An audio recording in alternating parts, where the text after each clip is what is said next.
You're poisoning your food right now, this weekend.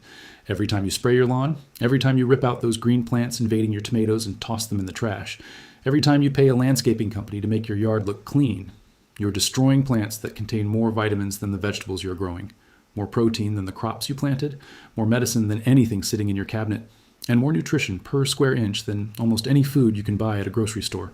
These are not my claims. This is data, published, verified, sitting in the USDA National Nutrient Database, available to anyone with an internet connection, but nobody told you. Because the $70 billion herbicide industry built an empire convincing you that these plants are worthless, that they are invasive, that they are the enemy, and that you must destroy them. Meanwhile, across Europe, these same plants are sold as premium vegetables in grocery stores. In Asia, they are prescribed as medicine by doctors. In traditional markets around the world, they are more expensive than the crops you are carefully watering in raised beds. The same exact plants. One continent poisons them, another continent pays top dollar for them. I am about to show you 6 weeds, 6 plants growing in your yard right now, plants you have probably killed 100 times without knowing what they actually are. And by the end of this video, you will understand why the chemical industry spent 50 years making sure you never learned their real names. Because if you knew the truth, you would never buy their products again. And a $70 billion industry would collapse overnight. Let me show you what has been growing under your feet this entire time. Dandelion, Pteroxacum officinale, the most hated plant in suburban America, the plant that has started wars between neighbors, the weed that sells more herbicide than almost anything else on earth. Right now, millions of Americans are spraying poison on their lawns to kill this plant, paying landscaping companies hundreds of dollars per year, getting fined by homeowners associations if a single yellow flower appears. The entire suburban lawn culture is built on one obsession. Dandelions must die. And at the exact same moment in France, dandelion greens are sold in markets as pissenlit premium salad greens served in expensive restaurants. In Italy, dente di leone is a traditional food eaten for centuries. In Korea, dandelion root is roasted and sold as medicinal coffee. In Japan, it is cultivated on farms as a cash crop. Same plant, different world. One side destroys it, one side eats it. Let me show you what dandelion actually contains.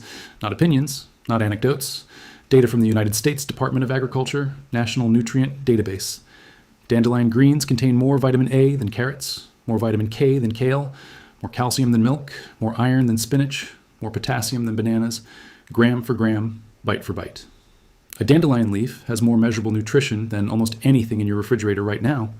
1 cup of raw dandelion greens gives you 112% of your daily vitamin A requirement, 535% of your vitamin K, 10% of your calcium, 9% of your iron, all from a plant growing free in the cracks of your driveway. But nutrition is just the beginning, because dandelion root has been used as medicine for over 2,000 years, and modern science is finally catching up to what ancient healers already knew. A study published in the Journal of Ethnopharmacology in 2011 analyzed dandelion root extract and confirmed it has significant hepatoprotective effects. That is the scientific term for protects your liver. The compounds in dandelion root support liver detoxification pathways at the cellular level. This was published by pharmacologists, not herbalists. A 2017 study in the International Journal of Molecular Sciences found that dandelion extract demonstrates anti-inflammatory activity comparable to conventional pharmaceutical anti-inflammatory drugs. The active compounds inhibit inflammatory cytokine production in human cells, measured, quantified, peer-reviewed. A 2016 study from the University of Windsor in Canada, published in Evidence-Based Complementary and Alternative Medicine, found that dandelion root extract was selectively cytotoxic to human melanoma cells.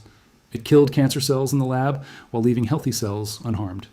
The researchers documented the mechanism inducing apoptosis, specifically in malignant cell lines. I'm not telling you dandelion cures cancer. I'm telling you university cancer researchers published studies showing dandelion compounds kill cancer cells in laboratory conditions. Real research, real universities, real published papers. And you just paid $30 for a bottle of Roundup to kill it. Now here's the part that makes this truly insane. Dandelion is not just nutritious, not just medicinal. It is one of the most indestructible food sources on planet Earth. Dandelions grow on every continent except Antarctica. They grow in Arctic tundra and desert heat. They grow in rich soil and bare gravel. They grow in sidewalk cracks. They survive wildfires. They survive droughts. They survive floods. They are genetically engineered by 1 billion years of evolution to survive anything. One dandelion plant produces up to 15,000 seeds per season. Those seeds remain viable in soil for years. You cannot kill dandelions. You can only temporarily remove them. They always come back, because nature designed them to feed you no matter what happens. Dandelions produce food from early spring until the first killing frost. In mild climates, they produce year-round. You do not water them. You do not fertilize them. You do not weed them. You do not do anything. They just grow. And they are more nutritious than the tomatoes you are babying with drip irrigation and organic fertilizer. So let me get this straight. You are spending money on water, spending money on fertilizer, spending money on soil, spending time weeding and pruning and worrying about your vegetable garden, and then spending more money to poison a plant that grows for free, contains more nutrition than anything you're growing, and requires zero effort. The herbicide industry in the United States is worth $15 billion per year. A huge portion of that is dandelion killer.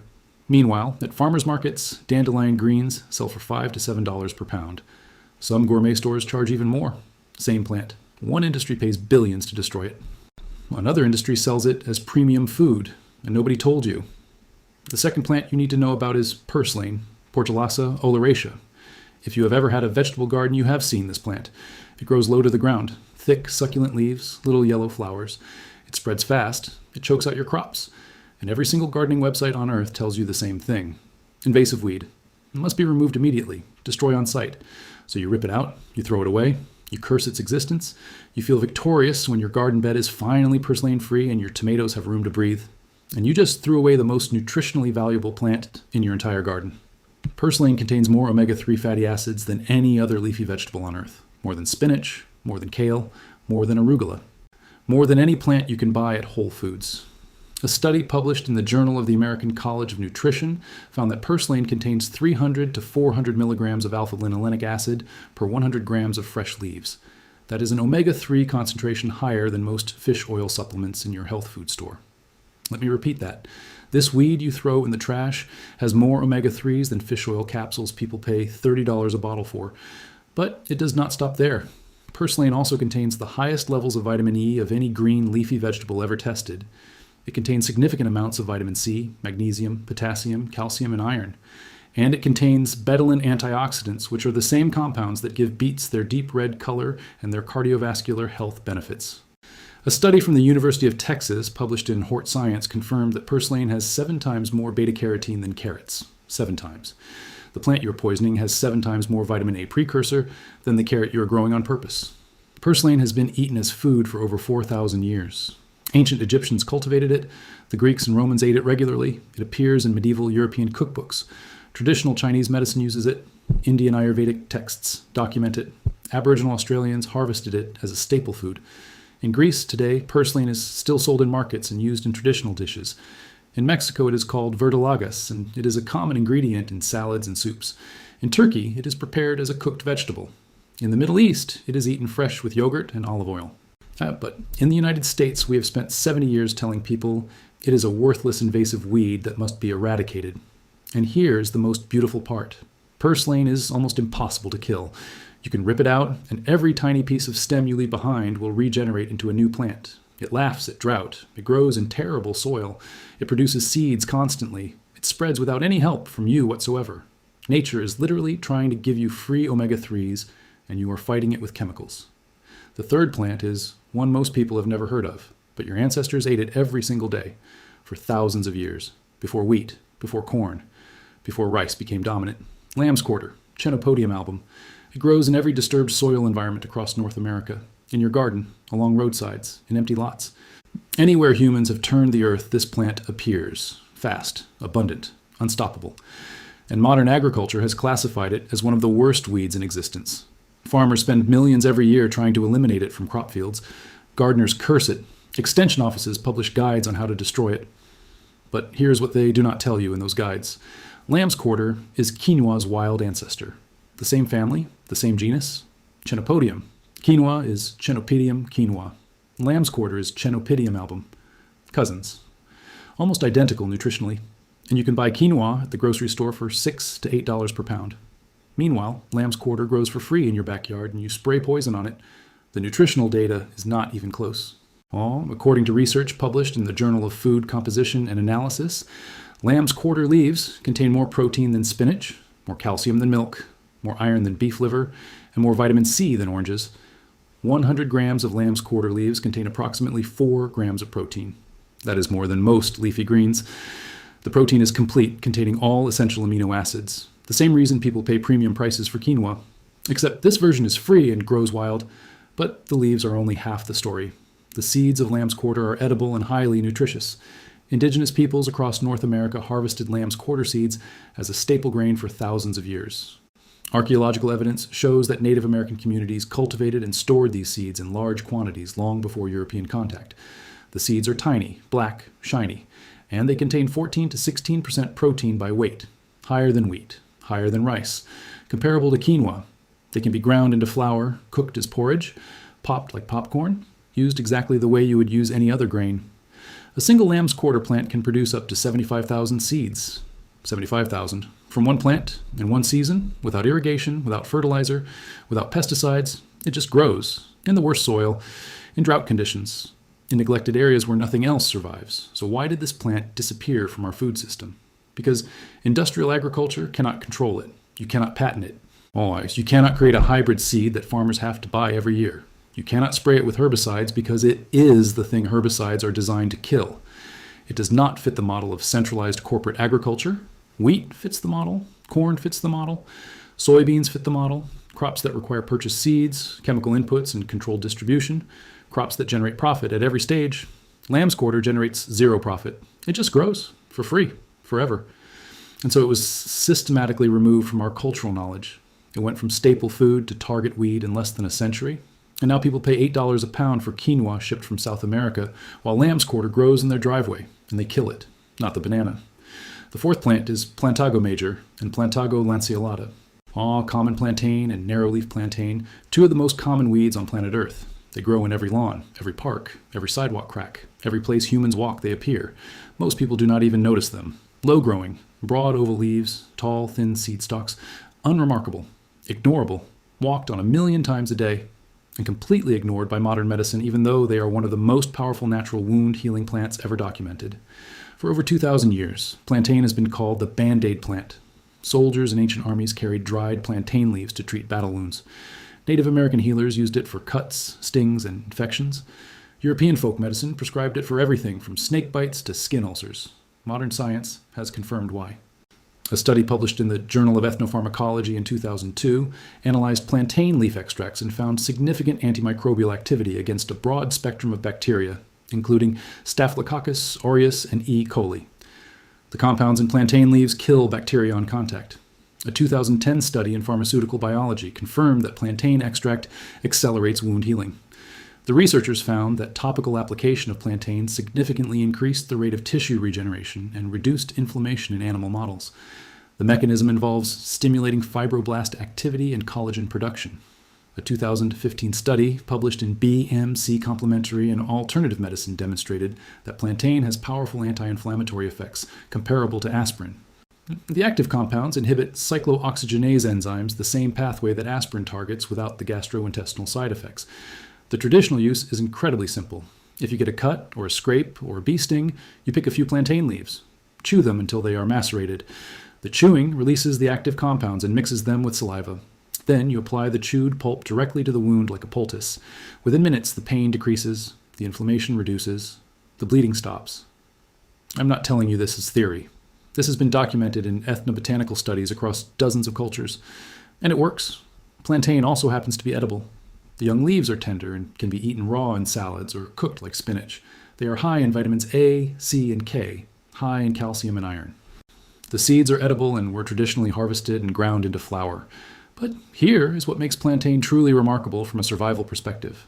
It grows literally everywhere humans disturb the soil. Footpaths, driveways, campsites, war zones, disaster areas. Anywhere people walk, plantain follows, as if nature designed it specifically to be available when humans need it most. You cannot go on a hike without stepping on plantain. You cannot walk through a park without passing dozens of plants. It is always there, always available, always free, a living first aid kit growing at your feet. And nobody told you, because you cannot patent a leaf. You cannot bottle it and sell it for $40 at CVS if people know they can just pick it from their lawn. The over-the-counter wound care market in the United States is worth over $3 billion per year. $3 billion. Selling antibiotic ointments, adhesive bandages, and antiseptic wipes. Meanwhile, plantain grows for free in every yard in America and does the same job it has done for 2,000 years. The fifth plant is chickweed, Stellaria media, a delicate low-growing plant with tiny white star-shaped flowers and soft, bright green leaves. It forms dense mats in gardens, lawns, and flower beds. It loves cool weather and moist soil, and gardeners hate it because it spreads fast and smothers everything. So they rip it out by the handful and toss it in the compost. Or worse, spray it with herbicide, never knowing they just destroyed one of the most nutrient-dense wild edibles in North America. Well, chickweed is called chickweed because chickens go absolutely insane for it. Farmers have known for centuries that chickens given access to chickweed are healthier, lay better eggs, and have shinier feathers, because chickweed is extraordinarily nutritious. According to nutritional analysis published by wild food researchers, chickweed contains high levels of vitamins A, C, D, and several B vitamins. It contains significant amounts of calcium, magnesium, potassium, phosphorus, iron, and zinc. It is one of the few plant sources of vitamin D which most people are deficient in. But the real power of chickweed is its concentration of saponins. These are natural plant compounds with a wide range of biological activities. The saponins in chickweed have been shown in studies to have anti-inflammatory, antimicrobial, and expectorant properties. Traditional European herbalism used chickweed to treat respiratory conditions, skin irritations, and digestive issues. It was consumed as a spring tonic to cleanse the blood after winter. It was applied topically to treat eczema, psoriasis, and rashes. It was fed to livestock to improve their health. And modern research has validated many of these uses. A study in the Journal of Herbs, Spices, and Medicinal Plants found that chickweed extract exhibits significant antioxidant activity. Another study confirmed its effectiveness as a topical treatment for inflammatory skin conditions. Chickweed is entirely edible. Leaves, stems, flowers, and all. It has a mild, slightly sweet flavor similar to corn silk. You can eat it raw in salads, blend it into smoothies, cook it like spinach, add it to soups, use it as a garnish. There is no part of the plant you cannot eat, and it grows abundantly. One plant produces thousands of seeds. Those seeds germinate quickly in cool, moist conditions. In many climates, chickweed grows year-round, producing fresh greens even in winter when your garden is dormant. So let me get this straight. You are paying $20 for a bottle of multivitamins manufactured in a facility overseas, shipped across the ocean, packaged in plastic. And chickweed is growing in your garden right now for free, containing many of the same vitamins, in a form your body can actually absorb because it is real food. The global dietary supplement market is worth over $150 billion, $150 billion, selling synthetic vitamins to people who have fresh vitamin-rich plants growing in their yard that they are actively killing. The sixth plant is the one that bites back, stinging nettle, Urtica dioica, and yes, it stings. Those tiny hollow hairs covering the leaves and stems are filled with histamine, formic acid, and other irritating compounds. Brush against it, and you will feel a burning sting that lasts for hours, which is exactly why most people avoid it, fear it, curse it when it shows up along trails or fence lines, and do everything possible to eliminate it from their property. And in doing so, they are destroying one of the most nutrient-dense, iron-rich medicinal plants on the entire planet. Stinging nettle has been used as food and medicine for over 2,000 years.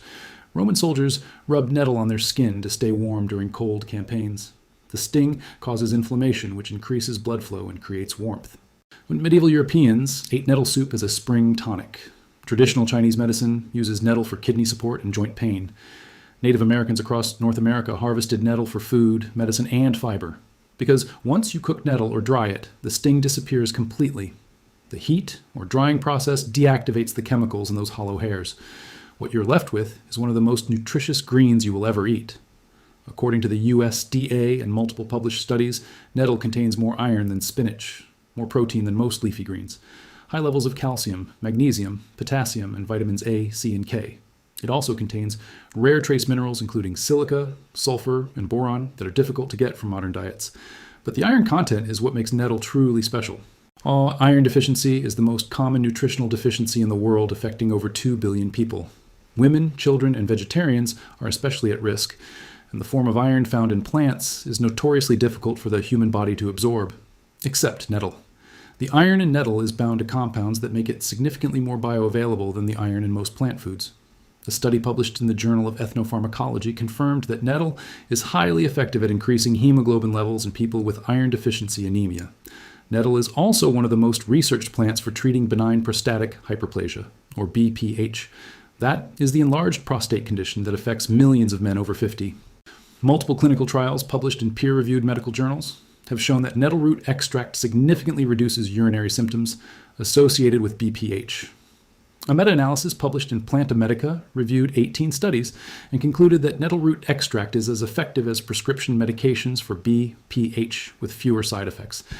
The compounds in nettle root inhibit enzymes involved in prostate growth and reduce inflammation. Nettle is also a powerful antihistamine, which is ironic because the plant itself contains histamine, but when consumed internally, nettle blocks histamine receptors and reduces allergic response. Studies have shown that nettle leaf extract is effective for treating seasonal allergies, hay fever, and allergic rhinitis. A randomized double-blind study published in Phytotherapy Research found that freeze-dried nettle leaf capsules significantly reduced allergy symptoms compared to placebo. Patients reported less sneezing, less itching, and less nasal congestion. Some participants said it worked better than their prescription allergy medication. You can eat nettle leaves cooked like spinach. You can dry them and make tea. You can blanch them and freeze them for later. You can add them to soups, stews, pesto, or smoothies. Once the sting is deactivated, nettle tastes similar to spinach with a slightly earthy mineral flavor. And nettle grows aggressively. Once established, it spreads through underground rhizomes, forming dense colonies. It thrives in rich, moist soil along streams, ditches, and forest edges. It produces massive amounts of biomass. One patch of nettle can provide pounds and pounds of edible greens throughout the growing season. But here's the best part. Nettle is also one of the best natural fertilizers on Earth. When you cut nettle and let it ferment in water for a few weeks, it creates a nutrient-rich liquid fertilizer that gardeners across Europe have used for centuries. It is high in nitrogen and trace minerals. Pour it on your garden, and your plants explode with growth. So nettle feeds you. Nettle provides medicine. And nettle feeds your garden. A single plant doing the work of a pharmacy, a grocery store, and a fertilizer company, and most people are terrified of it because it stings. Well, let me bring this full circle. 6 plants, 6 of the most common weeds on Earth, growing in your yard right now. Plants you have been told your entire life are worthless invasive pests that must be destroyed. Dandelion, more vitamin A than carrots, more calcium than milk, used as medicine for 2,000 years, proven in modern studies to protect the liver and reduce inflammation. Purslane, more omega-3 fatty acids than any other leafy green on Earth, 7 times more beta-carotene than carrots, eaten as food for 4,000 years. Lamb's quarter, quinoa's wild ancestor, more protein than spinach, more calcium than milk, 75,000 seeds from a single plant, a staple grain for indigenous peoples that we turned into public enemy number 1. Plantain, the Band-Aid plant, antimicrobial, wound healing, anti-inflammatory, growing in every footpath on Earth like nature placed it there specifically for when you need it. Chickweed, packed with vitamins A, C, D, and B complex, high in minerals, used for centuries to treat skin conditions and respiratory issues, growing in your garden while you pay $20 for synthetic multivitamins. Stinging nettle, more iron than spinach, clinically proven to treat enlarged prostate, effective for allergies. A complete food, medicine, and fertilizer in one plant. These are not fringe plants used by a few hippies in the woods. These are plants that fed entire civilizations, that were sold in markets as premium food, that were prescribed by doctors as powerful medicine, that kept people alive through famines, wars, and disasters. And in less than a century, the chemical industry convinced us they were garbage. They did this by creating an aesthetic, the perfect lawn, the weed-free garden, the manicured landscape. And then they sold us the chemicals to achieve that aesthetic. $15 billion per year in herbicide sales in the United States alone. $15 billion to kill food. But the economics go deeper than that. Because if people knew these plants were edible and medicinal, entire industries would lose revenue. The supplement industry loses money if you eat chickweed instead of buying multivitamins. The pharmaceutical industry loses money if you use plantain instead of antibiotic ointment. The fertilizer industry loses money if you make nettle tea for your garden. The specialty food industry loses money if you forage purslane instead of buying it at Whole Foods for $6 a bunch. So the knowledge was buried, not by conspiracy, by economic incentive. Nobody had to ban these plants. They just had to make sure nobody remembered what they were. And it worked. For 70 years it worked. People forgot. Entire generations grew up thinking these plants were weeds, thinking that food only comes from stores, thinking that medicine only comes from pharmacies. But here is what they could not kill: the plants themselves. Because dandelions do not care what you call them. Purslane does not care if you think it is a weed. These plants have been here for millions of years. They will be here long after we are gone. They survived the Ice Age. They survived megafauna extinctions. They survived everything nature threw at them. And they will survive us trying to kill them with Roundup. Because they are survivors. That is what makes them weeds. That is what makes them grow in cracks in concrete and abandoned lots and disaster zones. They are genetically designed to thrive in the worst conditions on Earth. And that same characteristic that makes them unkillable also makes them the perfect food for humans, because we live in unstable times. Climate is changing, supply chains are fragile, economic systems are volatile, and in uncertain times the most valuable plants are not the fragile domesticated crops that need perfect conditions. The most valuable plants are the ones that grow no matter what, the ones that survive drought, the ones that produce food when everything else fails, the ones that do not need you to do anything except stop killing them. Your vegetable garden is beautiful, your tomatoes are delicious, your carefully tended raised beds are a source of pride. I'm not telling you to abandon them, I'm telling you to look at what is growing between the rows, in the paths, along the fence, in the cracks of your driveway. Because the plants you are killing might be worth more than everything you are growing. Not in some abstract spiritual way, in actual measurable nutrition, in documented medicinal value, in resilience and reliability and the ability to feed you when nothing else will. The weeds are not your enemy. They never were. They are your backup plan, your insurance policy, your free food growing in plain sight. All you have to do is stop poisoning them, learn their names, and let them grow. The chemical companies spent $70 billion convincing you to fight nature. Maybe it is time to stop fighting and start eating. If this video changed the way you see your yard, share it with someone who is still spraying Roundup. Hit subscribe and turn on notifications, because the next video reveals an ancient concrete that is stronger than anything we build today, and it self-heals when it cracks. MIT just figured out how, after 2,000 years. Drop the name of one weed you have been killing that you are going to try eating now. I read every comment. I will see you in the next one.